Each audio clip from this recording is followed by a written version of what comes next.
Okay, today I'm going to tie more of a Cripple style CDC. Continuing on with our CDC theme from our intermediate tying box. So the first thing I'm going to do is again use our CDL fibers for the tail. So I'm going to get a small clump, 5 or 6 of those, and I'm actually going to stack those up because they will stack fairly neatly in a small hair stacker. Now I've got my tail. I want the tail about the length of the hook shank. So let's take our thread back here to our tie-in point directly above the barb of the hook, and then I can come in here and carefully gather those fibers to make a nice tail out the front, or excuse me, out the back. And let's trim those butts off. Okay, similar to what I did to the Comparadun. This one, I'm not going to. I'm going to leave that tail a little straight this time. I'm not going to flare it out. I mean, it is a Cripple, I guess, but I'm going to get myself a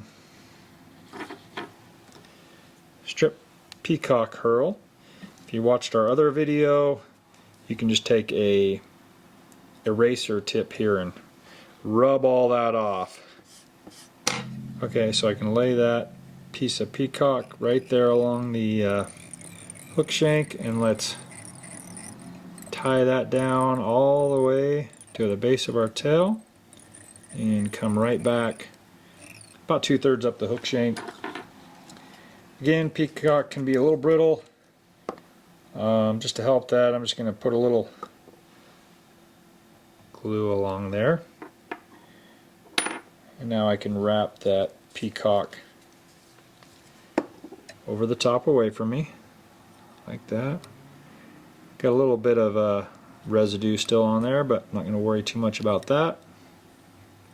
And just build a nice little buggy color looking quill body here. And we'll just tie that off. Hold that with our right hand, drop our thread over with my left hand. Right there. Alright, now let's use a little bit of dubbing. So this one I'm going to use this little calabatus dubbing here, and I'm just going to form a little tight ball right there just to start that, just building that little taper. I'm going to put a little ball right there. I got a little too much. Peel that off. Okay, now what we'll do is I'm going to take my CDC feathers. But what I have here is just 2 feathers, and I've just laid those, even those tips up, and I'll just brush them together like that. And I want the tips to hang out the front, so about the length of the hook shank right there. Then I can come in here and gather those like so. And I'm going to wrap back a little ways, almost to that dubbing, and build just a little thread area there. We can actually go ahead and trim these off now right there, like that. And now what we're going to do is use this whiting saddle hackle that I've already pre-sized for you. Should be about the right size. One of these feathers is going to tie, I don't know, 10 or 15 flies, so pretty awesome. So I've just got that hackle feather prepared there. I'm going to tie that in on that little thread area that I made. Make sure that's secured in there really good. And now I'm just going to do maybe 2 turns.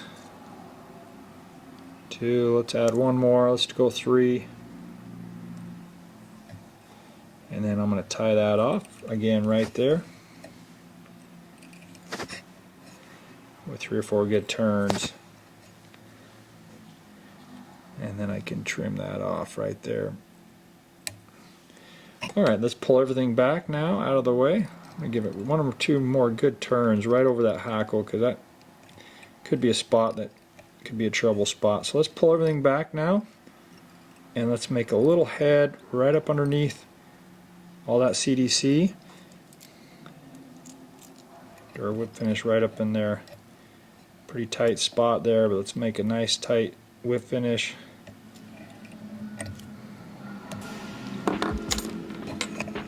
And I have one little stray right there that got away from me.